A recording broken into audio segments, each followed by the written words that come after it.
검은 고양이.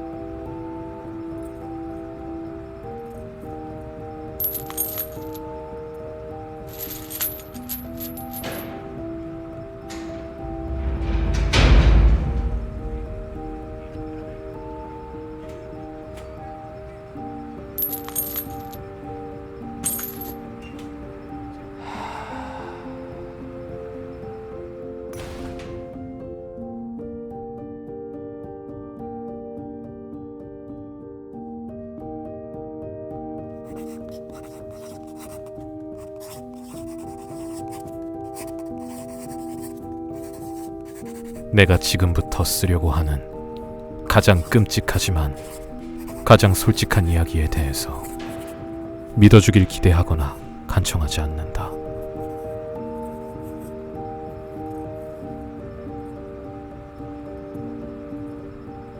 나 자신도 믿지 못하는 사건을 믿어주길 기대한다면 그거야말로 내가 미친 것이 될 것이다.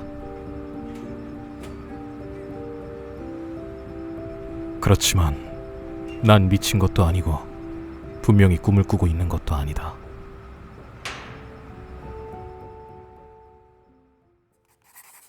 그러나 내일이면 난 죽는다.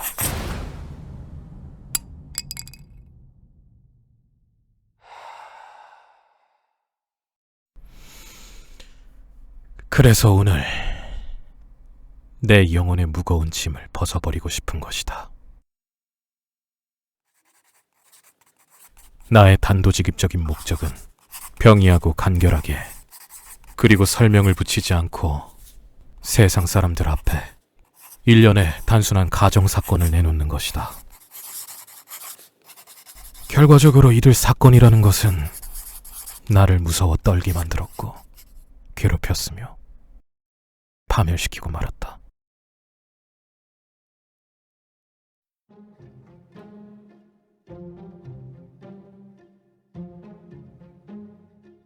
어릴 적부터 나는 온순하고 인정이 많은 아이로 이름이 나 있었다.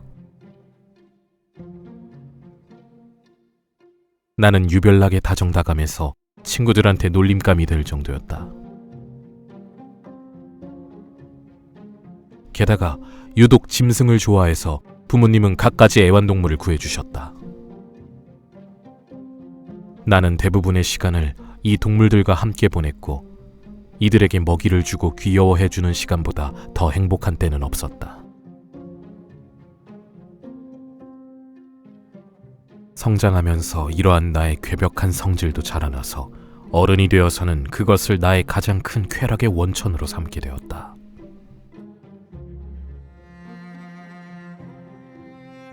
충실하고 영리한 개에게 애정을 주는 사람에게는 이런 데서 나오는 만족감이 어떤 성질의 것이며 얼마나 강렬한가를 애써 설명할 필요가 없을 것으로 안다. 나는 일찌감치 결혼했다. 그런데 내 아내의 성질 가운데서도 내 성질과 같은 것이 있어서 다행으로 여겼다. 아내는 집에서 키우는 애완동물에 대한 나의 편애를 알고는 기회를 놓칠세라 마음에 드는 동물들을 사들였다. 그리하여 새, 금붕어, 예쁜 개, 토끼, 꼬마 원숭이, 그리고 고양이를 갖게 되었다.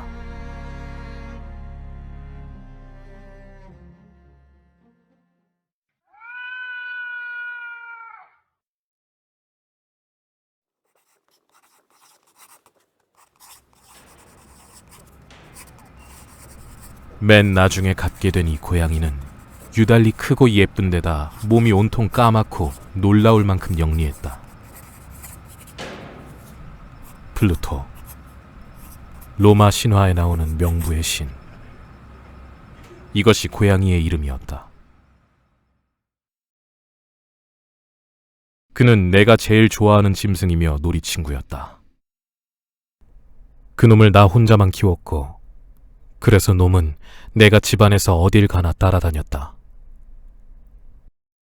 놈이 길거리까지 내 꽁무니를 따라다니는 것을 못하게 하기가 여간 힘들지 않았다.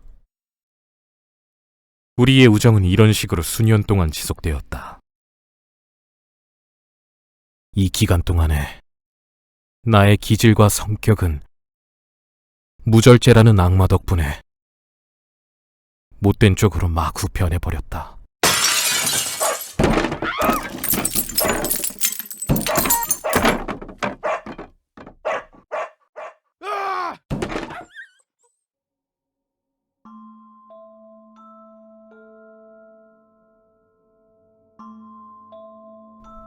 나는 아내에게 마구 욕지거리를 해댔다. 종국에는 손찌검까지 하게 되었다.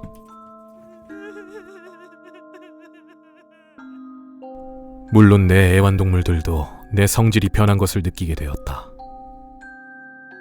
나는 그놈들을 돌봐주기는커녕 괴롭혔다. 그래도 난 플루토에 대해서만큼은 달랐다. 여타 다른 동물들이 무심코 내 가까이 온다든지 귀여워해달라고 마구 치댈 때 마구 학대했던 것과는 다르게 그에게만큼은 아량을 베풀었다. 그러나 나의 병은 점점 깊어졌다. 알코올 중독 같은 병이 어디 있겠는가.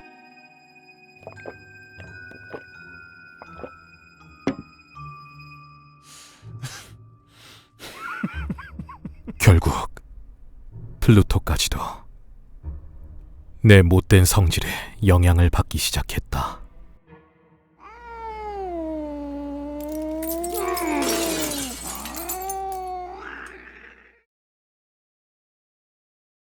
어느 날 밤 거리에 있는 내 단골집에서 고주망태가 되도록 퍼마시고 집에 돌아오니 고양이가 내가 오는 것을 알고 피해버리는 것 같은 느낌을 받았다.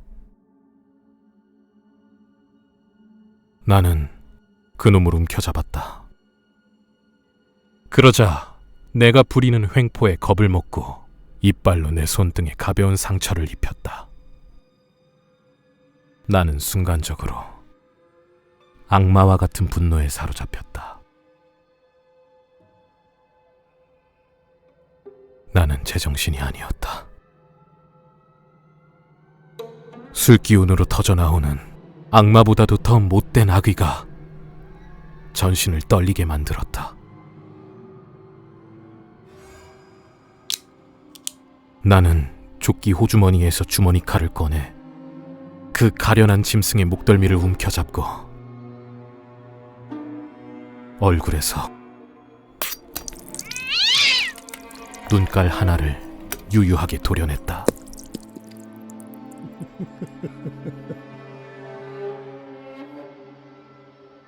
다음 날 아침 제정신이 들자 나는 내가 저지른 죄악에 대해서 두려움과 후회의 기분을 어찌할 수 없었다. 그러나 기껏해야 미약하면서 애매모호한 감정일 뿐 내 정신은 여전히 그대로였다. 나는 또다시 진을 곤죽이 되게 퍼마시고 내가 저지른 모든 행동에 대한 기억을 숲속에 파묻어버리고 말았다.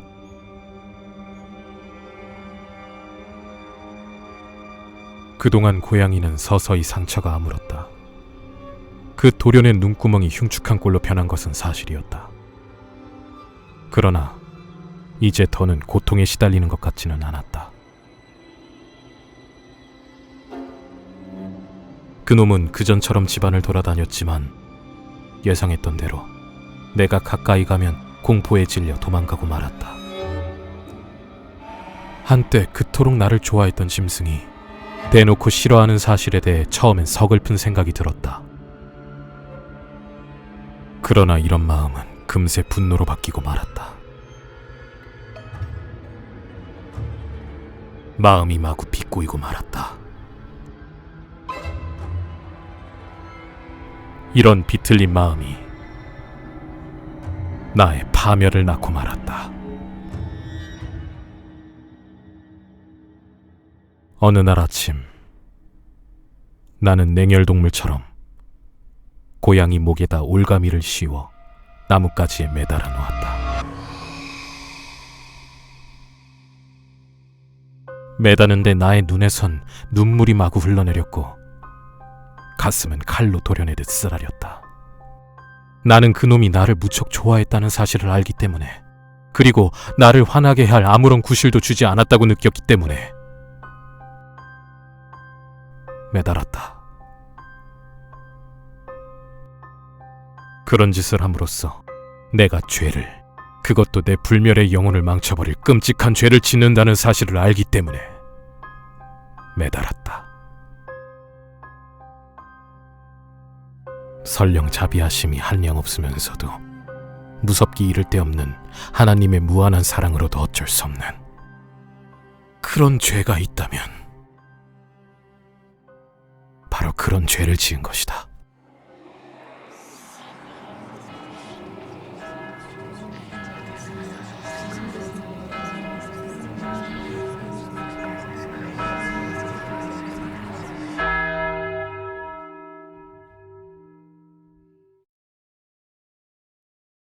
이 잔인무도한 행위를 저지른 바로 그날 밤, 나는 불이야 하는 소리에 잠에서 깼다.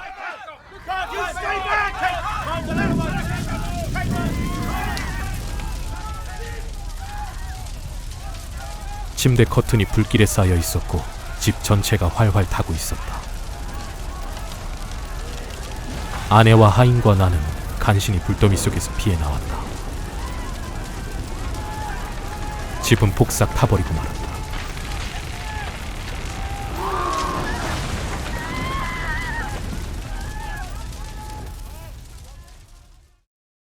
내가 가진 전 재산이 날아가 버리자 나는 절망에 빠져버리고 말았다.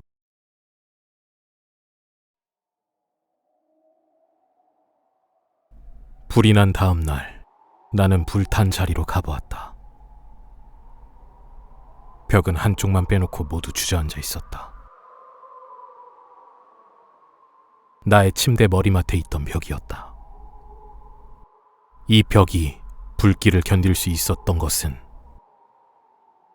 횟가루를 칠한 덕분이었다.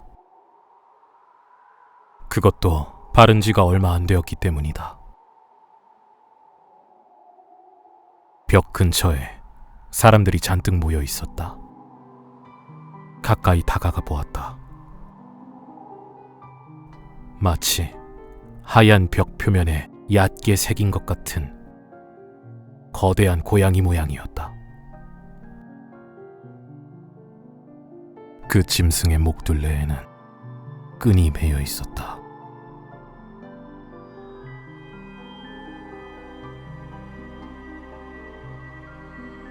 처음 내가 이 불가사의한 현상을 보았을 때 나의 놀라움과 공포심은 극도에 달했다. 하지만 나는 이내 생각을 바꾸었다.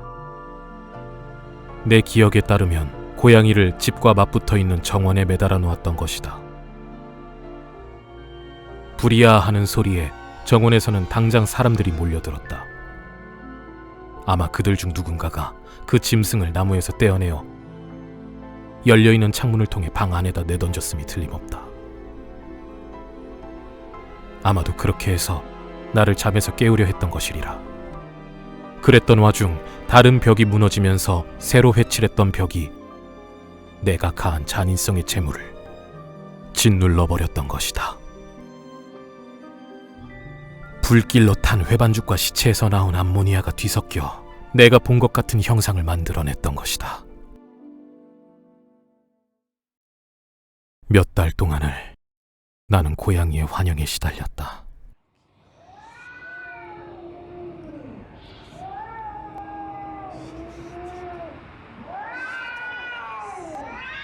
쉿.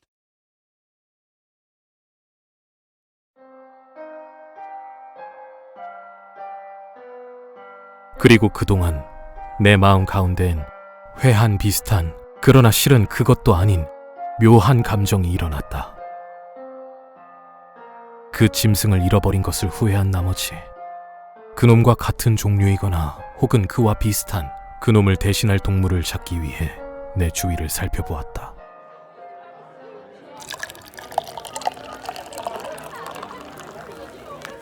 어느 날 밤 치욕스럽게 이를 데 없는 소굴 속에 얼큰하게 취해서 앉아있으려니까 이 집의 주요 가구로서 널려있는 진과 럼주를 담는 거대한 통들 중 하나 위에 시커먼 물체가 엎드려 있는 것이 벼랑간 내 마음을 끌었다.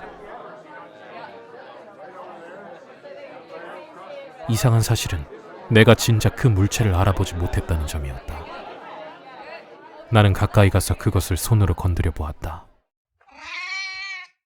그것은 검은 고양이였다. 아주 큰 놈이었는데 플루토만큼이나 덩치가 큰 데다 한 가지만 빼면 모든 것이 그놈과 꼭 닮았다. 플루토는 몸 전체 어디를 막론하고 흰 털이라고는 없었는데 이 고양이는 거의 가슴팩이 전체가 뚜렷하진 않지만 큼직한 흰 점으로 덮여 있었던 것이다. 놈을 건드리자 그 고양이는 당장 일어나더니 가르릉 소리를 크게 내며 내 손에 몸뚱이를 비벼댔다. 아는 척을 해주어서 좋아하는 것 같았다. 이것이 바로 내가 찾던 동물이었다. 나는 그 자리에서 그놈을 사겠다고 주인한테 제의했다. 그러나 이 사람은 그 고양이를 알지도 못하고 전에 본 일도 없다면서 그놈에 대한 아무런 권리도 없다고 했다. 나는 계속 쓰다듬어 주었다. 집으로 돌아가려고 하니까 그놈은 나를 따라 나설 눈치를 보였다. 나는 따라오게 놓아두었다. 집에 이르자 그놈은 금방 길이 들었고 아내에게는 최고의 애완동물이 되었다.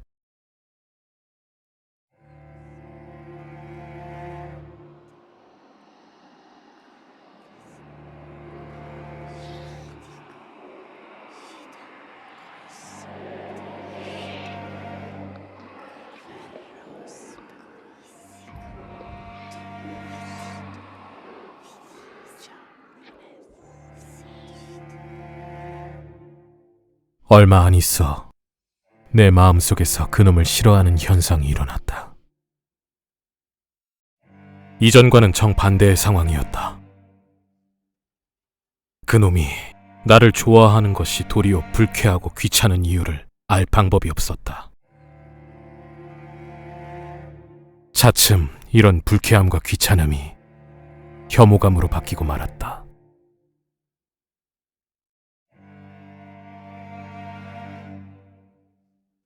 나는 그놈을 피했다. 뭔가 창피한 생각이 들고 그 전에 했던 잔인한 행동이 떠올라 손을 써서 그놈을 때리는 일은 하지 않았다. 그러나 서서히, 아주 서서히 이루 표현할 수 없는 지겨운 마음으로 그놈을 바라보게 되었다. 마치 연병에 걸린 인간에게서 도망치듯 그 꼴보기 싫은 존재만 보면 말없이 도망치고 말았다.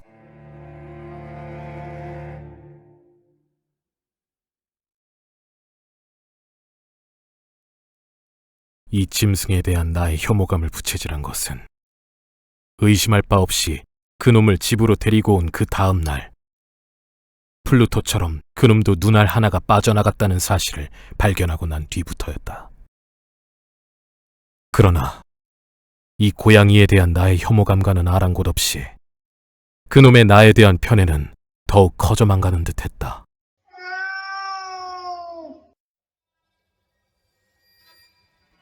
그놈은 끈덕지게 내 발 뒤꿈치를 따라다녔다.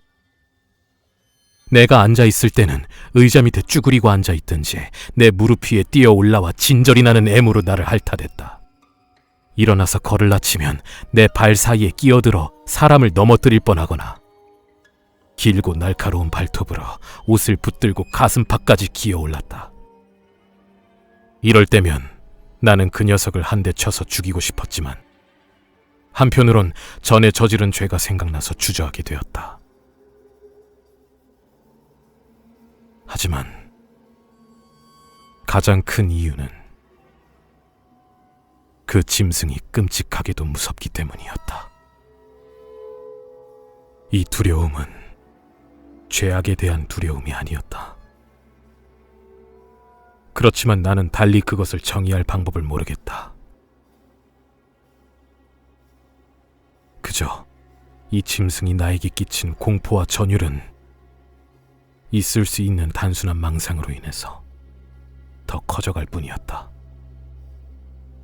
전에도 말한 적이 있지만 이 새로 태어난 짐승과 전에 죽여버린 놈 사이에 눈에 띄는 유일한 차이점은 하얀 털이 있다는 사실인데, 아내는 여러 차례 이에 대해 주의를 환기시켰다.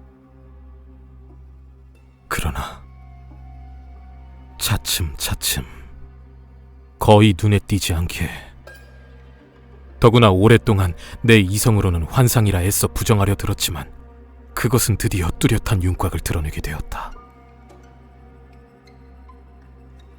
그것이 이제는 이름만 들어도 소름이 끼치는 어떤 물체의 형상을 나타내고 있었다. 더구나 이것 때문에 나는 그놈을 혐오하고 두려워해서 용기만 있었다면 그 괴물을 없애버렸을 것이다.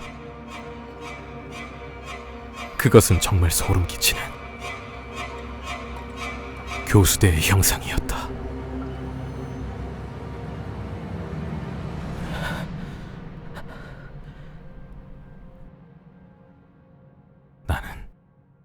나는 참으로 보통 인간이 견딜 수 없는 지독한 비참함에 빠지고 말았다.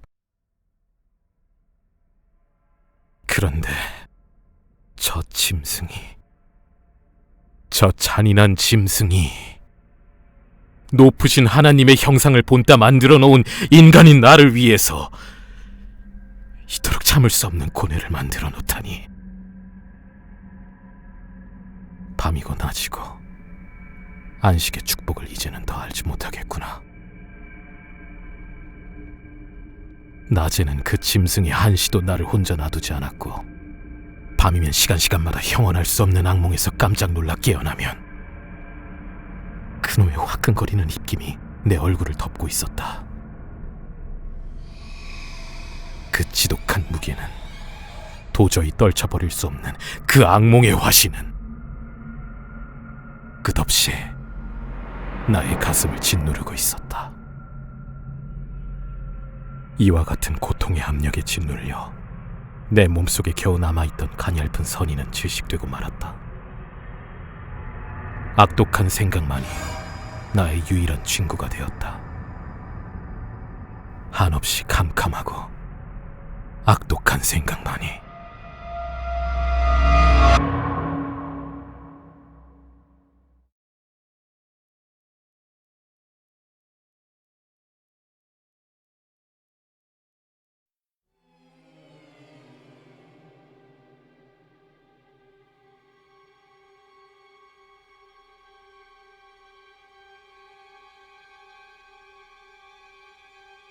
어느 날 집안일로 가난에 쪼들려 어쩔 수 없이 살게 된 옛날 집의 지하실로 아내와 함께 내려가게 되었다.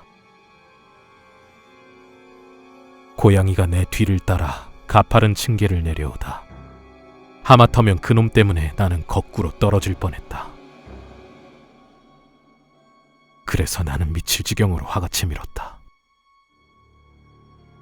도끼를 번쩍 쳐들고 화가 치밀어 여태까지 내 손을 붙들어왔던 어린애 같은 두려움을 잊어버리고 그 짐승에게 일격을 가하려고 노리고 있었다. 물론 생각대로 내리쳤다면 그놈은 즉사하고 말았을 것이다. 그러나 아내의 손이 그 일격을 막아냈다. 방해받았다고 느꼈다. 그것에 자극을 받은 나는 악마보다도 더 간악한 분노가 불타올라 그녀의 손을 뿌리치고 도끼로 아내의 골통을 내려치고 말았다. 아내는 비명 한 마디 지르지 못하고 그 자리에 쓰러져 죽고 말았다.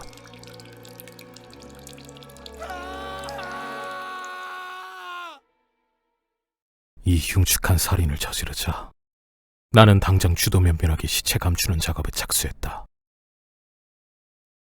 낮이건 밤이건 간에 이웃 사람에게 들키지 않고 집 밖으로 시체를 내간다는 것은 불가능하다는 사실을 나는 알고 있었다.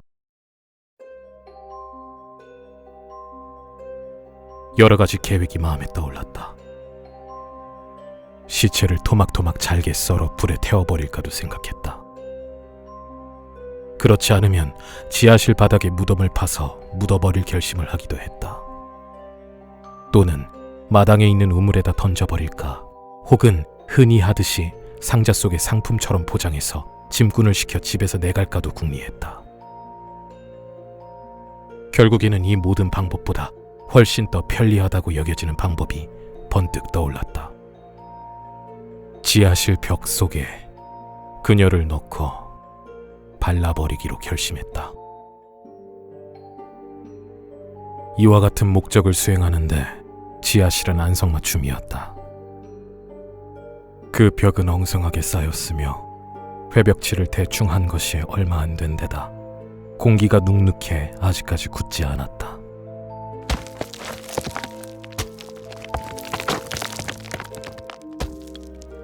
나는 이 부분의 벽돌을 드러내고 아내를 쳐넣은 다음 전과 같이 싹 발라치우면 누구 한 사람 수상한 점을 찾아내지 못하리라 확신하게 되었다.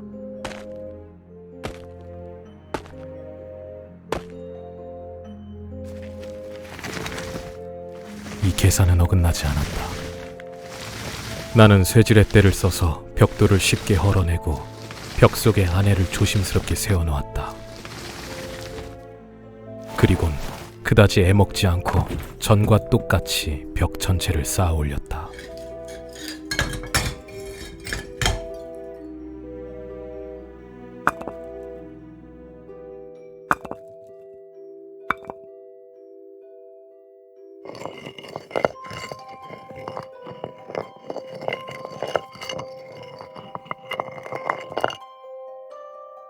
일을 끝내고 나니 모든 게 다 잘 되었다는 만족감이 들었다. 그 벽이 새로 발렸다는 흔적은 조금도 보이지 않았다. 바닥에 널린 쓰레기는 깨끗하게 치웠다. 나는 의기양양하게 사방을 둘러보고 혼자 중얼거렸다. 그래, 적어도 이쯤 되면 공연하게 애를 쓴 건 아니겠지. 다음 단계는 그 엄청난 불행을 초래한 그놈을, 그 짐승을 찾는 일이었다.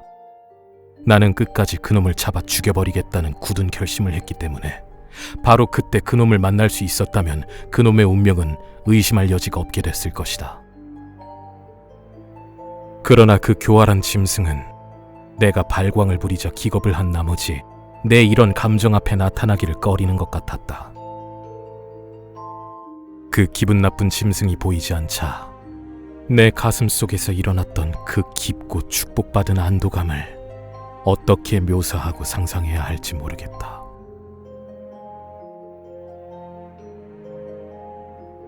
그놈은 밤 동안에도 나타나지 않았다. 그래서 하룻밤을, 적어도 하룻밤을 그놈이 우리 집에 온 이래 나는 가장 깊고 평안하게 잘 수 있었다. 하루가 지나고 이틀이 지났건만 나를 괴롭히는 그놈은 나타나지 않았다. 다시 한번 자유로운 인간처럼 숨을 쉬었다.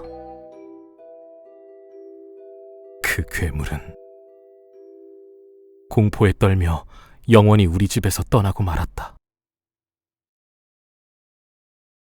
그놈을 이제 다시는 못 보겠구나. 나의 행복은 최상이었다. 내가 저지른 악행에 대한 죄책감도 고통스럽지 않았다.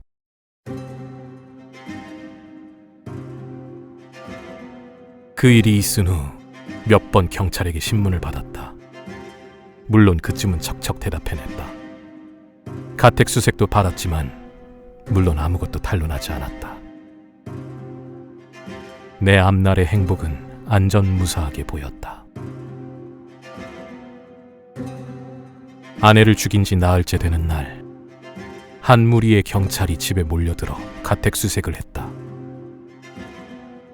그러나 은닉 장소가 수수께끼만큼이나 안전하기 때문에 어떠한 일에도 당황하지 않았다.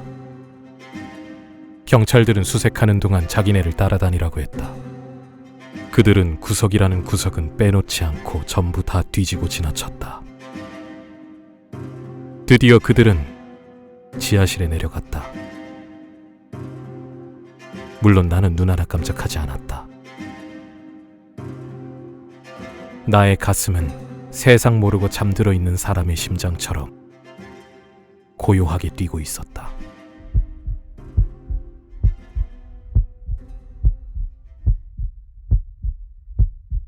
나는 지하실을 샅샅이 다 걸어 다녔다. 팔짱을 낀 채 나는 태연하게 지하실을 왔다 갔다 했다. 곧이어 경찰들은 수색을 끝낸 뒤 안심하고 떠나려고 했다. 나는 가슴속 기쁨이 너무나 벅차서 억누를 수가 없었다. 나는 의기양양한 기분으로 단 한마디라도 해서 내가 죄가 없다는 것을 다시 한번 인식시키고 싶었다. 몸이 달아올랐다. 수사관님들. 나는 마침내 경찰들에게 입을 열었다. 저는 수사관님들의 의심을 풀어드릴 수 있어 매우 기쁩니다. 여러분들 모두 건강하시길 바라면서 조금 더 예의를 지켜주셨으면 합니다. 그런데 수사관 여러분, 이 집은 말입니다. 아주 잘 지어진 집입니다. 뭔가 태연자약하게 말하고 싶은 미치광이 같은 욕망 때문에 내가 무엇을 짓거리고 있는지 전혀 알지를 못했다. 정말 굉장히 잘 지은 집이라고 말할 수 있습니다. 이 벽은 말입니다. 이 벽은 정말 견고하게 쌓아 올렸습니다. 그런데 이 대목에 이르자 나는 공연히 미친 허세가 발동해서 손에 들고 있던 단장으로 나의 사랑하는 아내의 시체가 숨겨진 바로 그 벽돌 부분을 두들겨 댔다.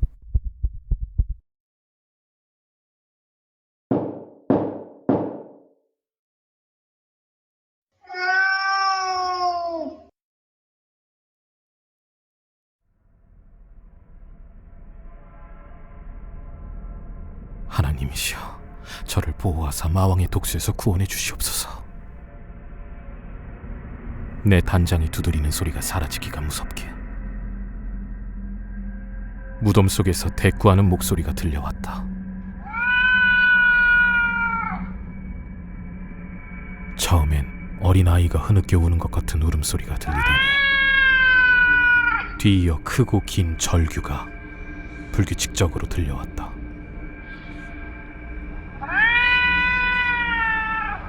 사람 소리 같지 않게 지저대는 소리. 지옥에 떨어진 자들만이 낼 수 있는 공포로 의기양양하게 터져나오는 울부짖는 아우성이. 고통 속에 저주받은 자들과 저주 속에 기뻐 날뛰는 마귀들의 목소리와 뒤범벅되어 섞여있는 그 소리가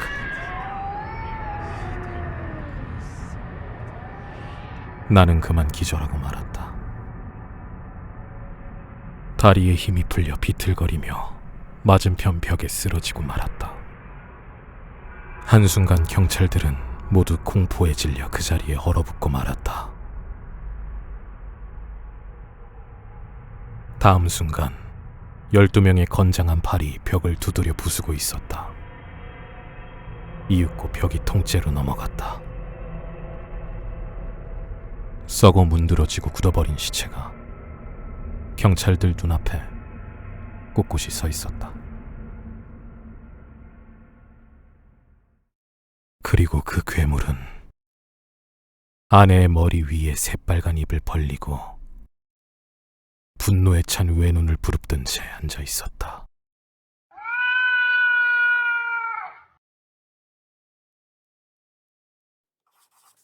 나는 그 괴물을 아내와 함께 벽 속에 넣고 그대로 발라버렸던 것이다.